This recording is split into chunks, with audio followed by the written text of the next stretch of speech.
I think in my neighborhood, they think of me as the deadbeat husband that his wife does all the work and he just sits inside and does nothing. I think the people in my neighborhood feel the same. Like I must be like a kept woman because I never get out. Please own that. Like, let's set out on your lawn working on your laptop, and then presume you're just on Facebook, and then like shout to your partner, Yeah. and be like, "Baby, the cookies, where are Yeah. they?" Welcome to the Honest Designers Show, your transparent look into life as a modern designer.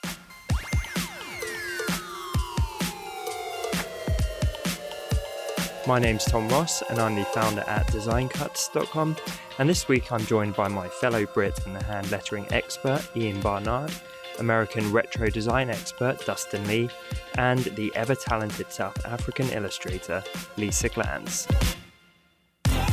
Today we talk about the danger of blending in as a designer. Your four hosts take an in-depth look at the best ways to stand out and get your work noticed more. Without further ado, let's get into the show.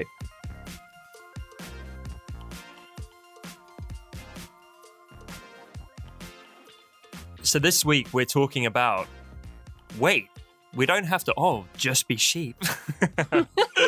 I nearly got through that without laughing. Wait, we don't all have to be just sheep.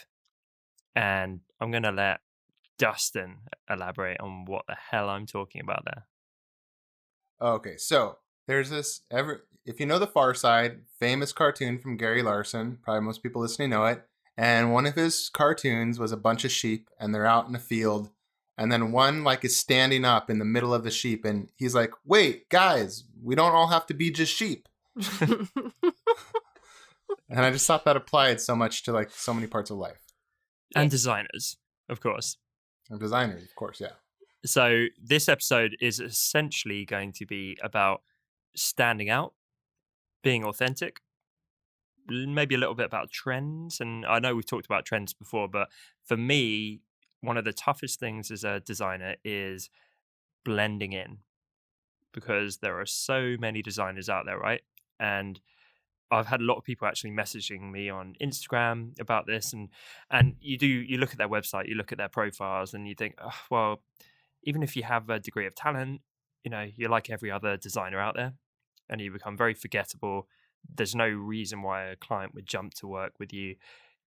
Nothing sticks in their mind. It's a pretty dangerous place to be in, I would say. Do you guys see a lot of this? Have you experienced this yourself? Yeah, and and what I find personally, it's difficult not to feel that you need to follow the herd, because it's that whole fear thing. If you kind of break out and become something else and not the sheep, you could be left behind, you could starve to death, you could I don't know, get eaten by a wolf. Yeah, it can be like a scary place to be. But at the end of the day, it's that kind of, it's relying on yourself and really fully, taking control of what you are and who you are. That's ultimately the safer place, because it's the other place. If you're following the herd, you can't control what they're doing, but you can control what you do. Mm-hmm. So ultimately it ends up being better. Oh yeah, massively. Would you say that your desire to stand out is what has fostered this edgy new look that you're rocking? Tom. So if you're watching this on YouTube, you know exactly what I mean. For most of you listening at home on the podcast, Lisa looks like the front woman of a cool indie rock band. She's styled her hair today. She's got a cool jacket on, and the three of us are digging it. Yeah. Thank you. It's like a drab olive jacket, and her hair is kind of blown to the side. It looks really, really cool. I'm not joking. One of these, I just woke up like this. I think I'm blushing. I mean, all joking apart, that probably is part of what we're talking about, because even down to how you present yourself, whether it's a client meeting or online, you don't want to be forgettable. It's why Ian plays with courgettes and stuff like that, I'd imagine, right? It's memorable. It's cool. It's different. I don't think it's cool comes into it. I think it's The thing is, like you say, even when you niche down into something like lettering, there are hundreds and hundreds of people doing it now, which is great. It's really popular, and it's something that anyone can pick up. But trying to get work from it is much harder, and so you have to really stand out. So you have to a quote I've sort of been tying with has been to stand out. You either have to be better or you have to be different. To be better is quite hard because you have to literally be the sort of LeBron of basketball, or anyone who's like the Ed Sheeran or whatever it is in terms of let's keep it English, please, mate. The David Beckham of football. David. No basketball. But he's retired, isn't he? So yeah, damn it. Ronaldo. Sure. You have to be at that level, but that's quite hard because there's not many people who can get to that level. So the alternative thing is to be different, which is a lot easier. And how do you be different? You be different by injecting more of your own personality into your work. Like we saw, on the previous episode when we were doing, had Meg Ladoodle on the show. She has got her own style now, and that takes on her own personality within her work, and that's how she stands out. When her stuff comes on my feed now, I instinctively know it's hers, and that's a way of standing out. Is capturing your own style, and you do that by constantly making stuff and experimenting. And I did another post the other day about don't try to be original, because no one is ever truly original anymore, because it's just everything's been invented. It's trying to be authentic, and you be authentic by being who you are. So people come to know you and what makes you tick, what's your message, what's your the reasoning behind why you do what you do, the personality that you alone only have, and then put that with your own work, with your own experiences, and that can help you to make individual work and to be able to stand out. I'll tack on to that. I actually was digging through a book because I was thinking the same thing you were. There's this book by it's called Creative Pep Talk by Andy J. Miller. You guys familiar with that? Yeah, got that one. Yeah, great book. Anyways, there's a gentleman in here named, I'm going to butcher this perhaps, John Bergerman. If his name is John Bergerman, that's awesome. But he says if you can't be good, be different. And he says it's tough being the best, mainly because there's not really any such thing. There's always someone you perceive as being better. We shouldn't get too wrapped up in all that because it makes us and our work boring. I believe it's better to focus on being different, or in other words, being you. Being interesting and offering an unusual point of view through your work is more valuable than being technically proficient. So don't worry about being as good or the best, just interesting and different, which is pretty much what Ian said, but I thought it was interesting. You said that too. So I would say that being different is scary, but being authentic is hard. And to elaborate, I think a lot of people out there will panic at the thought of, well, how am I going to stand out? It's quite an intimidating thing. How am I going to brand myself so differently and, be the purple cow for anyone who listened to that previous episode? Yeah. Whereas being authentic is actually really difficult, I think. But hopefully, I guess maybe that's scary too. But you get what I'm saying. You'd think it should be easy, right? Because I'm me, so being me should be as simple as being me. But it's not. There is literally there's a change, like whether it's in your creative work or in the persona you put out online. There is almost a filter which you don't mean to apply, but you do, and it can be the scariest thing in the world to essentially bear all and truly express your very authentic core self. And I think for a lot of people that's an ongoing struggle in life as well as design, right? We all present different versions of ourselves, and it's quite rare you meet someone and you go, God, they seem very confident, they seem very authentically confidently themselves. And that's not necessarily about being like wacky or cool or anything. Like some of the most authentic people I know in the world are like the biggest nerds, but they own that and love everything about being a huge nerd, and good for them. Yeah, I think being authentic can also, people get that confused with bearing your soul. People go, okay, well, I know I'm authentic because I'm just being myself, but to push it to the next level, how much do I have to bear? And I think that's where people start kind of getting scared. I know I personally, I pull back when I, like on social media. I really would like to share what I do and who I am, but as you said, Tom, there's like a couple of filters that you apply before you completely put yourself out there. And I find myself sometimes when I reply to people, I want to really like full on say what I think, but then this is the horrible part about the internet, because once you put it out there, it's there forever. So then I start thinking to myself, okay, well, if I say that, then somebody could take it the wrong way, and then it's there forever, and then somebody else is going to read it, and 2 years from now, it's like, it's ridiculous.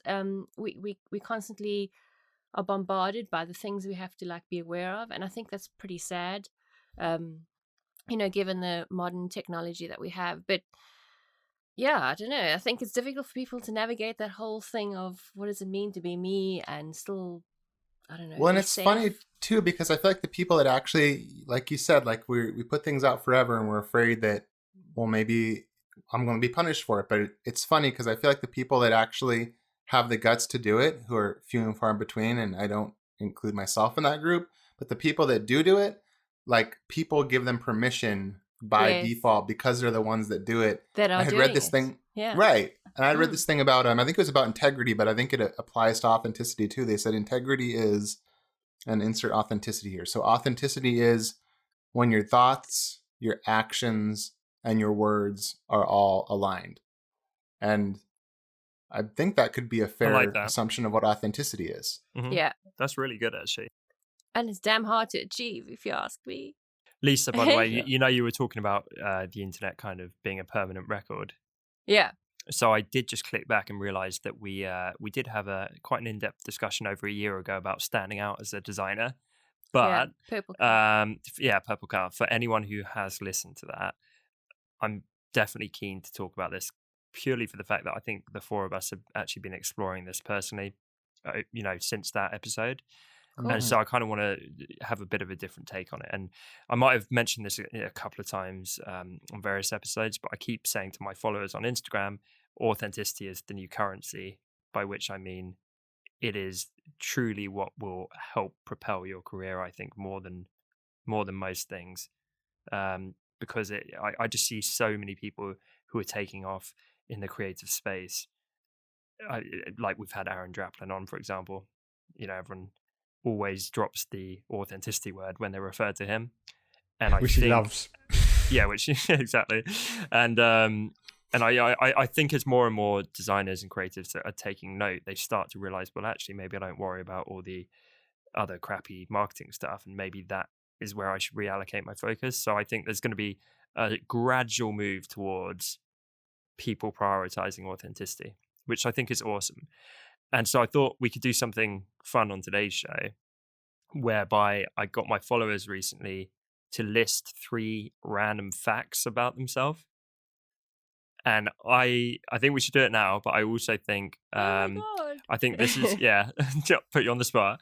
I think this is something which every designer listening should take the time to do, and not 3 facts, but as many as you can list. I'm talking like 20, 30, 40, however many you come up with. Just try and pour them out. You can do it in private. No one ever has to see this. You can throw it in the trash afterwards. But by doing this, you're kind of getting it out of your thought process and you're getting it down on paper. And then you can just read it back and think, okay, I'm starting to get a more tangible feel for who I am, and start to think about how I can put that into my work. And I do think as designers, there's kind of 2 strands to the authenticity, right? It's putting our authentic self into our work, and then it's putting our authentic self into how we present ourselves around that, which is how we deal with clients, how we position ourselves on our websites, how we deal with people on social media and put out content on social media. You know what I mean? So we feed into our work and we feed into how we show ourselves. But yeah, I truly think getting these, just emptying your kind of consciousness of who do I think I am, what do I enjoy, what am I all about, getting that down onto a bit of paper can be super powerful. So maybe not 3 facts, but can we all think of 1 now that the listeners might not know about us? Tricky. Might have to edit out a little bit of dead space here as we think. Are you specifically talking about around design No, I'm and talking like creative? anything and everything. Um, So I'll give you an example from my recent post, please. and I don't think you Yeah. guys know this, but I played competitive chess at quite a decent level when I was like eight or 9 years old. And then eventually we got a bit older, and I was like, okay, suddenly I discovered like friends and girls and things which were more interesting. But at the time, like my Oh, that's brother so and I sweet. were like in all these tournaments and stuff, and so now it's great because like recently at my 30th birthday, I hadn't played in years and years and years, and someone sat down and challenged me to a game, and I was like, oh, okay. And then it all comes flooding back, and you're like, yes, Yeah. still got it. Okay, so you know now, like, we officially are allowed to call you a dork. Oh yeah, do it. Why do you think my brother and I had a conversation? We're like, okay, we might have to leave the chess in our sort of single figure years. Classic. I can picture little Tom. I can see that though. I can picture Yeah, you doing me that. too. But that's what I great. mean. Like, that's an example of being authentic, right? I'm not trying to say like, here's a cool fact about how I want to be perceived. It's like, well, here is just part of me, dorky, young, embarrassing me, but that's all part of it. And that might seem not relevant to your design, but of course, your design will challenge all of your history and your personality and your character and all these things. And by getting it out of your head onto a bit of paper, you suddenly look and you're like, okay, I'm starting to think, maybe my about page is no longer going to say, I am Tom. I have designed for 12 years. I like to design. drink coffee. If you want me to do design for you, contact here. You can start to infuse all of that stuff into it. Well, you just reminded me. It's weird. I was thinking about this the other day. That most of my whole childhood, I always felt very different and quite quirky and a combination of a dorky extrovert. So it was a bit of a weird combo. And I was teased a lot for being so different and out there, and always wore weird clothes and whatever. But that's awesome. Yeah, but now I was thinking, but the whole way through, I just kept thinking that weirdness or that different way of seeing the world or accepting the world or processing the world the way that I did, because it was so different to everybody else, is one day going to serve me, and one day it's going to help me get what I want, I guess, if that's the right way of saying it. And now I actually apply that in my illustrations all the time, because I mean, I have these, as I've told you guys before, I have these worlds that I see and feel, and then I try and translate that onto paper or in my work, and it has served me. So and that's amazing, and I think you authentically show that in your work because you've tapped into that. I wonder if clients know that about you as well. So if I were a client, I would think not only am I hiring you because you're super talented, but I'd think, well, there's no way with my sort of normal average look at the world I could ever achieve that. So I want to tap into someone with this awesomely unique, quirky look into the world, because that's what I need for my project. And I was just to go on that even further. Is that it's sad that at school people don't encourage that in youngsters. It's sheep, right? If you're different, it's you stand terrible. out. I mean, you should be encouraging people to be completely themselves, because that gets them much further in life than the sheep, The thing is, it's the people around them. It's those who, because you've got people who are confident and people not confident, and trying to tell someone who's not confident to stand out when the confident ones go and shout you down, or, because the last thing you want to do is stand out at school when you're not very confident. You know what I mean? Exactly. Yeah. So it's a tricky one. I thought, it's, and the thing is, like, finding out who I am has taken me most of my life. Most of the 39 years I've been alive. So I think if you don't know yourself truly, don't worry. It takes a bit of time sometimes, And it kind of goes forever, right? Yeah. It's not that suddenly you're like, I 1000% know who I am. You're kind of always figuring it out, and you're always. But you just get a bit more changing. comfortable in your own skin. Do you know what I mean? Yes. Like, yes. you like, okay, I'm like this, and I'm quite happy with that. Whereas you're just striving to sort of please other people, and you worry so much about what others think of you or how they're going to react and stuff like that, and then you just sort of you realise, oh, it's not important. I know, and the irony is that we all actually suffer from the same insecurities. I mean, every single one of us are worried about what the next person is going to think, and so it's just so weird that we're all secretly having the same secret. It's weird. Yeah, well put. I think as well, for most of us, if someone out of the blue fired a question at you and went like, describe yourself, or what are you all about, or authentically, what are you, most people would be like, oh, well, I'm a nice person, and like you wouldn't be able to do it because most people haven't taken the time to really think about it and develop that self-awareness. And I know this is getting a little bit like psychological, but to take it back to design, I think that is such a powerful tool to have in your arsenal if you spent the time to do that, whether you get it out of your head and write it down or just actually spend the time to go and think about it in depth. That goes into everything. That goes into your brand positioning, and that will help you to stand out, because suddenly, I forget who said it earlier, but the fact we're all different, we're all unique, we're all special snowflakes, right? And exactly. And snowflakes. And like that's political connotations, by the way. Yeah, no, I know it does here too. The thing is, you need to have like you're saying, you have an elevator pitch. So if someone says, "Oh, what do?" you can have this like paragraph that you can sort of spiel off in a natural way of what you actually do. So they go, "Oh, okay, I understand that," and hang on a minute, I might have some work for you. So there's always I've found that work has come through connections. So if you can communicate clearly who you are and what you do, then that person will remember you if it's clear. So practicing that. Okay, so given that all four of us offer something, and I'll put you back on the spot here, what would you say makes us stand out? Because it is like we probably are more aware of this than most, but it's still a hard question, right? It's like, Ian, I'm a client. Why work with you? What makes you stand out? What makes you authentically different? Because you draw with vegetables? I don't think I've actually added that to my... I think the sad thing too is like that we think we get to choose what makes us stand out, and people define that. So like for better or worse for Ian, at least for me, he will always be 30% the vegetable guy. Like it doesn't matter what he does. It doesn't matter if he does like the logo for Ford Motor Company in the future or something. Like he doesn't get to pick. For me, Ian, you're 30% vegetable dude, and that's cool.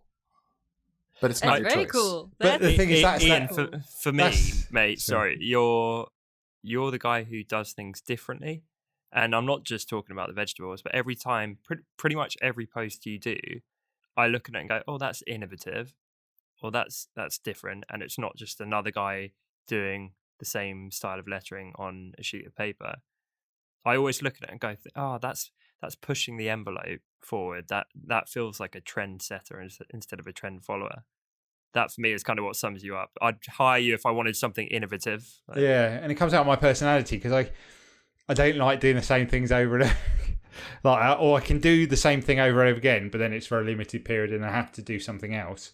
So I try and do some stuff from like ages ago and try and do that style now. And I'm like, actually, I don't enjoy doing it and it doesn't come off authentically me. I keep developing and developing. And like you say, that's what we're talking about, though. You've worked that out. Yeah, that you're all about that, and you've channeled it into your work directly. So, and for me, I would say that you're like an inventive letterer. That's a good one. An inventive letterer.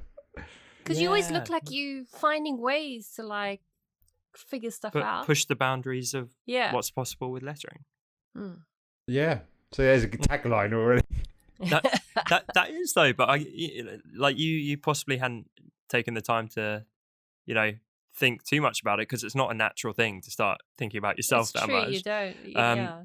But honestly, I think Lisa just kind of nailed it there. You're an inventive letterer. You are constantly pushing the boundaries of what you can do with lettering, and that is why people would work with you, I think. Yeah, over someone else. And I suppose that spills out into my products as well because I struggle when I just to release a product like everyone else is doing because I'm like, actually I couldn't beat what they're doing because they're really good in that area, It would just be like a middle of the road product, which is fine, but it's just not. I want something to stand out. Yeah. Do you know what I mean? I have a craving. So like my recent one was different from everything else anyone was releasing, and I love that feeling of being someone who pushes. You know, for instance, like, because it was the same again when I was doing stuff for like Illustrator Actions or Illustrator thing I made was born out of a frustration that I couldn't do something. And so I was able to do it, and it's like a celebration by sharing it with other people. And so I love that though, because that's another personality trait, is that you don't seem to churn stuff out when it doesn't feel right. Even if it hurts you for quieter periods, you will wait until you have something really unique and special and then unleash that on the world rather than just a constant stream of average stuff Churning where you're out. not feeling inspired. And I felt your frustration. It's not as easy as saying that. I've talked to you on the months where you're like, oh, I just can't, think of something, or nothing's coming to me, and I started working on this, but then it just felt too generic and I dropped it. And when you're relying on that stuff for money, I understand that's tough, but it's awesome that you've recognized that and you've owned it. And so it really works for you because you end up only putting out really, really awesome, unique stuff.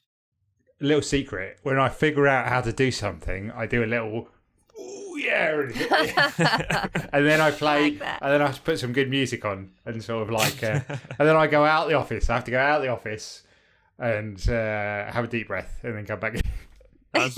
That's really cool. Because there's just some things that I like. I've got absolutely tons of posts that I've never posted because they haven't got to where I want to get it. It's not like perfection standards. I'm not trying to get there. It's just that I wanted to do something, but it never got there. Mm-hmm. And so I say, okay, I'll just leave that.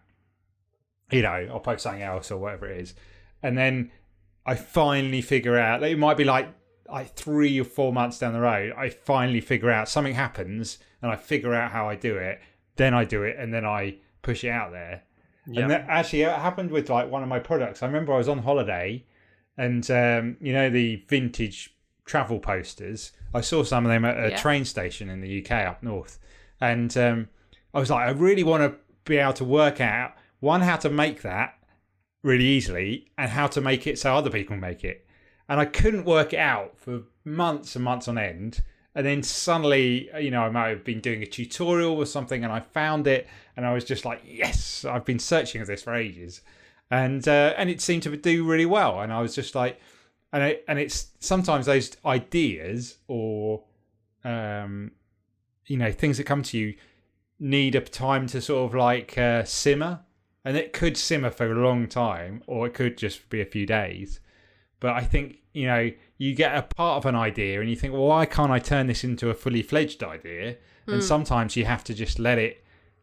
Yeah, because what happens is I've been reading some of these books where, like with ideas, is that you have to let it settle in your like subconscious.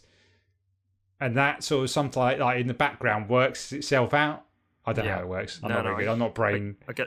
Ian, you've inspired me. I've done a little sketch. So I'm going to hold it up for the video viewers and describe it for the audio viewers. Can you guys see that? And for everyone listening, it's basically a triangle in a kind of V shape. Is this not can be confused with your other triangle? This is a different triangle.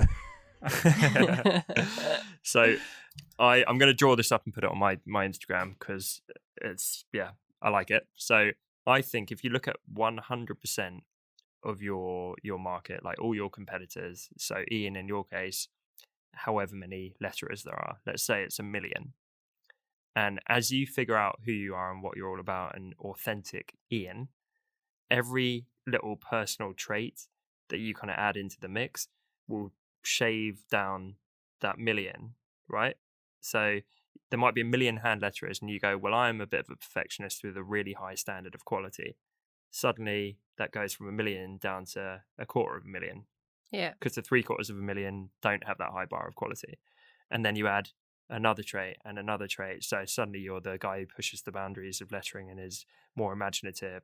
And then you add trait after trait after trait after trait. And as you realize more about yourself and keep adding those into your work and your brand, you end up with essentially just you at the bottom, completely standing out. Whereas so many people are at the top of the V, floating around with a million other letterers around them because they're doing everything exactly the same and they haven't added any of their actual own traits to their work or their brand. They're just, you get what I'm saying? Yeah, 100%. Exactly. And I think, there's, for advice for those who are up there, whatever they're doing, is that things that need to help you bring down, obviously those traits, but like focusing on consistency, focus on style. It's just certain elements I see all the time where it's just like, this is not, this just sort of, merges into the background with everything else. And it's, looking at the ones that I've sort of, because you can see people who you think they are going to stand out. They're just so different. They may have only just started, they've only got a handful of posts, but you can just tell straight away that they're going to grow quicker because they're not following that same mold. And it's, and you just have to, I think a lot of it is just playing. Like, I do a lot of play. Actually, my products are based out of play. Just playing around in applications.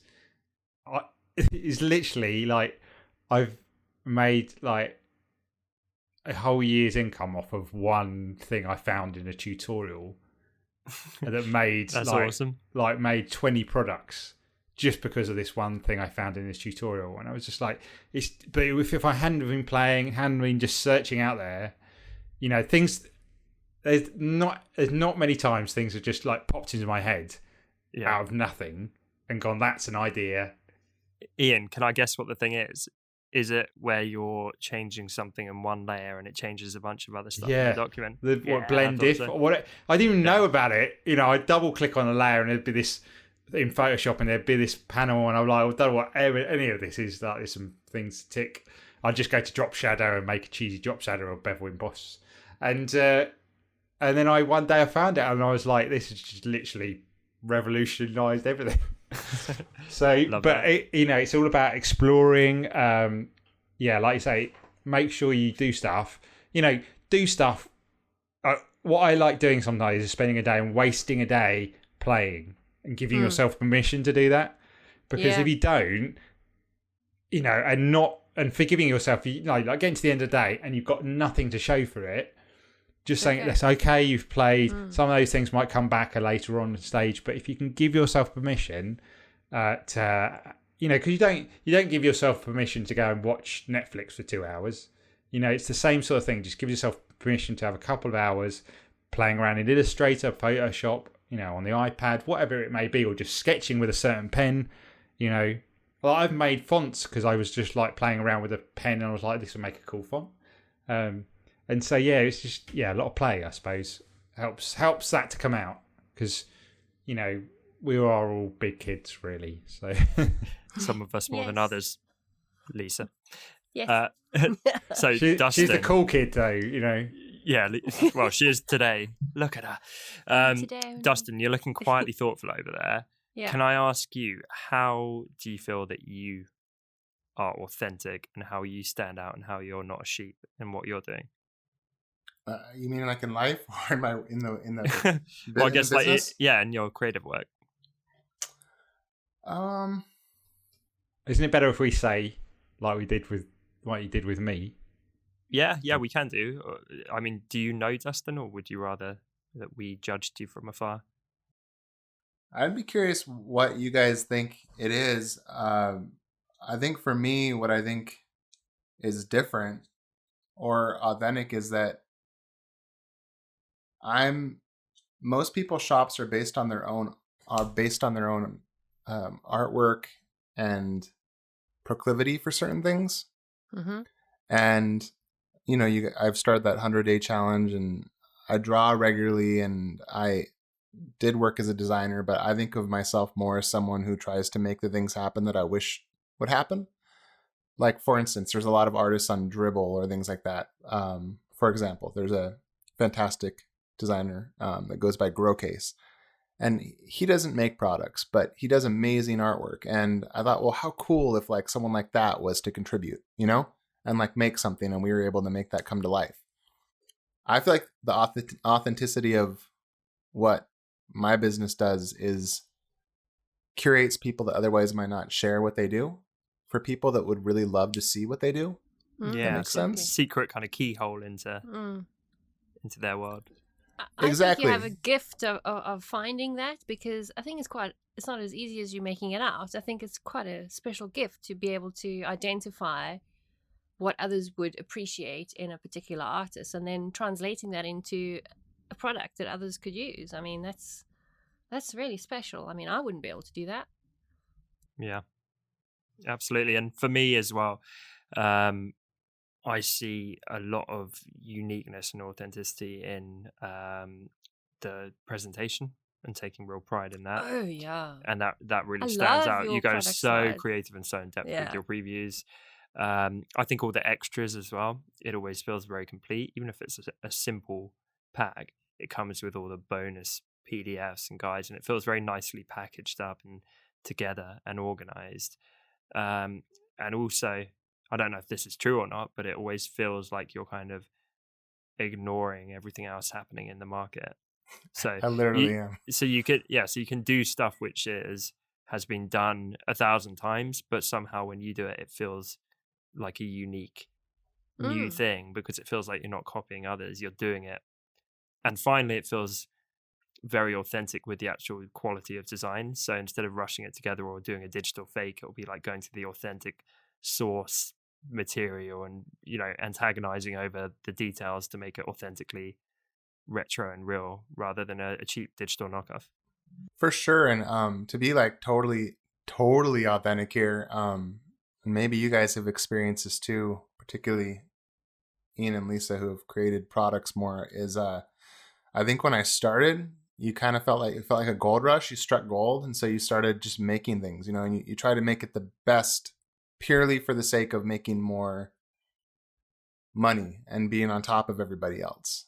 Can I rephrase that? And being number one ahead of everyone else. And I think as time has gone by, the way I look at it now is I'm like, hey, like packs used to cost me nothing. I did everything myself, and it was pretty good, And I think as the years have progressed, I mean, the last pack we did is going to cost almost $4,000 to make. I mean, Wow. It costs a lot of money to make it. That is commitment. Wow. Yeah, I mean, it's a lot of money to spend, but we're like, this is going to be freaking awesome. This is going to be insane. We spent one product we did recently, an engraving pack. It took 160 hours. I mean, it was 160 hours just for making the brushes for it. Yeah. And Wow. that stuff is so much more rewarding to do. So we're trying to do that more. But did you guys experience that too? Like, I feel like at first it was this gold rush thing where I was like, gotta get my grasp.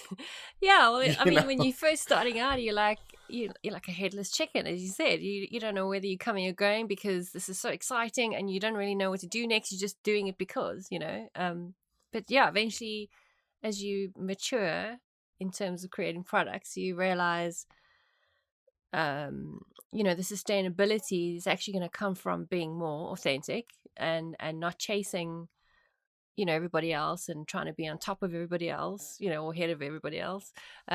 It's more about being more, putting more of yourself into the product, because that's ultimately what's going to help you stand out, and that's what's also going to help you create loyalty in your customers and your clients and that kind of thing. They're going to come back for you more than more than ever. So yeah, that's I think in the design and the art field, it's like more important than ever to be authentic, because it's that defines the reason people are attracted to that particular piece. It's not because you've copied it from, Van Gogh, whoever. It's because you've made your own piece. So yeah, that's. What do you think about the people who are feeling like the kid in the school playground that we talked about, and they're scared to be different, not because they're going to get picked on, but because maybe they're scared for their business? So I think a lot of the listeners, maybe they're bringing in steady freelance work right now, and they think, well, I kind of feel like half me in my work, and I'm worried if I go too all in me and too wacky, I might lose the clients I'm attracting right now. Well, if you can't inject a little bit of yourself more and more, as you develop as a designer and you develop your business, then I would say you definitely need a side project that does feed that. Because if you don't feed that, it kind of withers. It goes into atrophy. It's like, eventually you just become the sheep because you don't know how to be yourself anymore because you've basically over time killed it, You know who's a great example of that? Yeah. Meg that we had on. Yeah. So she started doing her illustration as a creative side thing. Now she's making a product with, or well, not with us, but kind of, I've been trying to help her with that, and the product looks amazing, and we're going to help distribute it for her, which is really exciting. Cool. And it's starting to feed back into her regular client work more, and she's starting to get clients on the back of it. So that's pretty much what you're saying, Lisa. It's like the side hustle, which is channeling your authenticity and letting you build that up in a risk-free environment, actually can start to, become the full-time gig. And imagine if she ignored that calling. Imagine if she ignored the fact that she really wanted to pursue illustration and just carried on the path that she was on, which was, every now and then trying to do a bit of illustration in her client work. Eventually she'd probably be really miserable. And I think it's, I know it's easy for us to say because we took, our lives are so different to what they were, and we're in the pound seats, so to speak. In the what? In the pound seats. Yeah, I've never heard that. What does that mean? Really? Is that a South African thing? That is freaky. I thought that was a UK thing. It means like you scored. You're ahead of the game. Okay. Does the pound seats mean like money, like you're in the expensive seats? Yeah, maybe that's what it is. I thought maybe pounds not very much, so I thought it was a cheap shit. Oh, compared to the rand, it is like gold. So that'll get you a 5-bedroom house in South Africa. Yeah, basically. Okay. Yeah, so I've forgotten the train of thought. Oh yeah, so Sorry. basically, no, the whole thing is, it's easy for us to say, but we have actually all been there and we know what it's like. So I think it's essential for your soul. I know this is getting deep, but honestly, I believe that it's essential to be authentic, because if you ignore that part of you, then what's left? It's just a shell. A withered husk, Lisa. Exactly. To add on to that, I was thinking along that same path a little differently. Is I don't know where I heard it, but I think it's so true, is that humans are like notoriously bad at knowing what will make them happy. Like, we're very bad at it. And one of the saddest examples of that is when someone chases money for so much of their life, only to finally make a lot of money and realize that didn't bring them any happiness. No. And as we all know, it's Instagram likes, right? Right, exactly. Yes. Well, exactly. Well and I think too, well people said. can think, well, if I find my own style and lots of people love me because I find my own style and admire me, that's going to bring me happiness. And I would venture to guess, I feel like all of you have found your own style, whether it be, through entrepreneurship or through the design you do or art you do, that finding the style is satisfying, but it certainly doesn't fill that missing gap in your life. It's enjoyable, it's neat, but like if I just do an audit of the past like 24 hours of my life, I mean, the best things are having a meal with this sounds so cheesy, but it's so true. The best things are having a meal with my kids and my wife, or listening to like a really great audiobook where they say something that really resonates with me. Yeah. Not emails from people telling me they thought something I did was really neat. It's exciting to see like we're releasing a product I'm excited about. That's exciting, but that certainly does not like bring me the joy at the end of the day. I watched this weird cartoon like PJ Masks with my daughters last night. We were just kind of sitting in bed watching it. They love this thing and they look at me constantly to watch my eyes to see if I'm paying attention to the show, because they want to make sure I'm catching all the good stuff. Yeah. And that is so much better than an email from someone about what they like about the products, although I appreciate that. It's so much better than getting artwork back from a pack that you're assembling. So I think it's like, just to wrap it up, the point for me is really ask yourself, like, if you're looking for happiness, like, is that what's going to make you happy? Maybe if your business is doing well and you're not doing the super sexy, awesome, cool, hip work that other people are doing, like, maybe that's okay. Maybe you're the person that makes like that really regular stuff for the local community and they Yep. need it to sell their fruit or to sell their auto services. And maybe you're going to find your happiness in another place, and that's perfectly fine. And there's nothing, you're not missing out on anything because of that. Sorry, that went on for like So 3 are you minutes. saying don't worry about finding authenticity because happiness can come from other places? Yeah. Yeah, I would say so. I mean, authenticity and being yourself in your life, I think, is important for sure. But don't overinvest in it just in your business. Yeah, I agree. It won't like find complete happiness because it's only a part of your life. But is it not worth having both? Do you not want to be authentically you in your personal life? And if you have that at work too, great. Because you don't want to be waiting to clock off from your regular job where you feel really inauthentic and not yourself, Well, that's so you the can rush thing. home and be authentic. The thing is, we're not speaking about happiness in.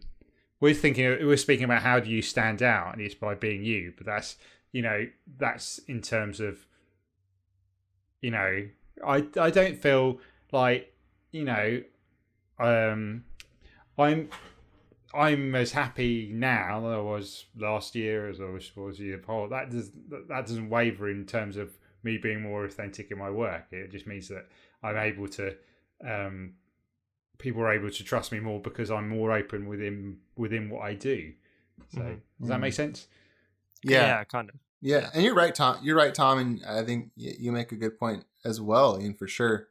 Yeah, I mean, I think you're right. It's better to be authentic in yourself as a business. I think I started to get them associated with like you need to make drastic changes to the output or the kind of work you do in terms of how it looks or something like that. Mm-hmm.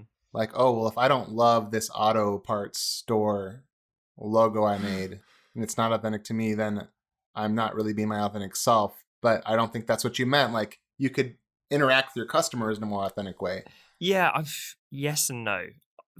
And I think what you're bringing to the discussion is balance, which is crucial because it's kind of easy to say but hard to do. If I'm saying, right, the holy grail is all your work and everything you put out and your marketing and dealing with clients, it's like 100% you. You don't hold back. Essentially, it's probably why a lot of people look up to him, Aaron Draplin, right? He doesn't hold back. He'll be there like swearing on interviews, saying what's on his mind, channeling his authentic self into his work, doing the work which suits him when it suits him and the stuff he loves to do. That's, I think, kind of the dream for a lot of designers. But what you're saying is most people probably won't reach that. And you can't spend your whole life chastising yourself and beating yourself up and getting down on that because that's where the balance comes in. So maybe you find it in the little wins where you might not take it to that extreme authenticity, but just, it could be something like adopting a slightly less formal tone with clients and emails and sounding more like yourself in them. It could be little wins like that where you're just like, oh, okay, that feels a bit better and makes me a bit happier today. Exactly. Yeah. You said it much better than I had said it. Yeah. I just mean like, I hope people don't make themselves miserable because they don't feel like they're 100% authentic and like you said, like doing, being an Aaron Draplin, because you're right. Like you can do that in other ways. But that's such a good point for you to raise because otherwise the episode ends and everyone's like, oh, now I feel crap about myself because I'm not 1,000,000% authentic. I'd actually like to give an example for myself because when I was doing a lot of corporate work, it didn't exactly excite me from a design point of view. It was boring newsletters that I had to design for the medical aid industry. So yeah, it's not exciting, but where I did inject myself into it was how I dealt with my clients, and they came back to me obviously for my design and the reliability, but it was also the whole relationship that I developed with them. And that's that you can't, as you said, you can't put it into every single thing that you do because at the end of the day you still have to pay bills. You can't turn around to a client and say, well, you definitely have to choose pink because that's my favorite color. I mean, that's just not that's not realistic. But yeah, you can definitely do it in places where there is leeway to be yourself. I like it. I don't know. I could picture Aaron Draplin being like, "You definitely have to use pink," and It's so good. insisting on it, and then just killing it, and people loving it. Yeah. Yeah. Although at the same time, he's surprisingly humble with clients, where he's like, you know what, He the client is. is right. And I think a lot of that as well is kind of brand with him. So whilst he is super authentic, you know, people are only seeing the outside, Of course. you know, of what he puts out there. So that Absolutely. Yeah. they don't see everything going on behind the scenes. Nope. And so you can see that kind of polished out, authentic exterior. And it's like, oh, I need to be like that every minute of every day. No. And yeah, you can't be. No. Cool. Yep. Well, on that authentic note, I hope everyone enjoyed tuning in today. Oh, shall we plug Honest Designers plugging? on social? Yes. I mentioned it, I think, in the intro and outro for the last episode, but we haven't actually talked about it on the show. So, Lisa, do you want to do the honors? Because that was an excited yes. Well, we're on Instagram and Facebook, but I don't know it's just Honest Designers, isn't it? Yeah, Hashtag. just Honest Designers. So you have to follow us on Instagram, and all four of us are chiming in when we can. Yeah, so On Facebook? all four of us are trying to jump in and respond to your comments. And also, I haven't even talked to my fellow hosts about this, but I had a cool idea, guys. If I give all of you the login, can we potentially grab a day each here and there where we take over the stories for Instagram? Oh, goodness. So for the yeah. followers, it will be like, you know, next Wednesday is going to be like, follow Lisa on her day, and that kind of insight they might not get somewhere else. Oh, my word. That's Yes, do scary. That's authentically scary. It is, but Well, money you have where to our show mouth us is. what to do, Tom. You can. All right, Yeah, you can, I'll do the first one. Okay. But yeah, I thought that could be fun. I couldn't have asked the worst person there because I know you hate that stuff, Lisa. But- I don't even do it. I think I've got one story ever on Instagram. well, it doesn't even have to be your face. It could literally be like you writing like, "Hi, listeners," on a bit of paper and then showing your drawings that day or something. Yeah. It'll be fun though. I promise. Yes. Yes. But yeah, like everyone go check out the show. I know a lot of people since we launched it have been saying like, I've been wanting to be able to share this with people and they couldn't because before it was kind of just buried within all of our content. So now there's a that's dedicated place, Honest Designers on Instagram, Honest Designers on Facebook. And because some person is squatting on that handle on Twitter, it's Hon Des podcast on Twitter, which sucks. It's like the best one we could get. But yeah, we're trying to get the main account on Twitter too. But do go check us out. As I say, we're all going to jump in, respond to your comments. We're going to be posting like short clips from the show, like some little, hopefully, nuggets of wisdom. We're going to be posting some cool quotes, some bonus content, and that will be a real hub, I hope, for stuff around the listeners and the Honest Designers community, where we might do some cool giveaways and all kinds of stuff coming up in the future. So yeah, Yep. check it out. We can't wait to see that. Sounds good. But yeah, thanks so much as always for tuning in. Hope this episode was helpful, and see you next time. Bye from us. Thanks so much for listening to this week's episode. We hope that you're feeling less sheep-like in your approach to design and emboldened to go and stand out in a positive way with your creative work. As always, you can find full show notes over at honestdesigners.com or find us over on iTunes by searching for The Honest Designers Show. And remember, we're now on social media too if you search for Honest Designers. If today's episode helped you, then it would mean the world to us if you took a moment to leave us a quick review over on iTunes, as this is one of the best ways for other designers to discover the show. Thanks again for tuning in, and we'll see you next week right here on The Honest Designers Show.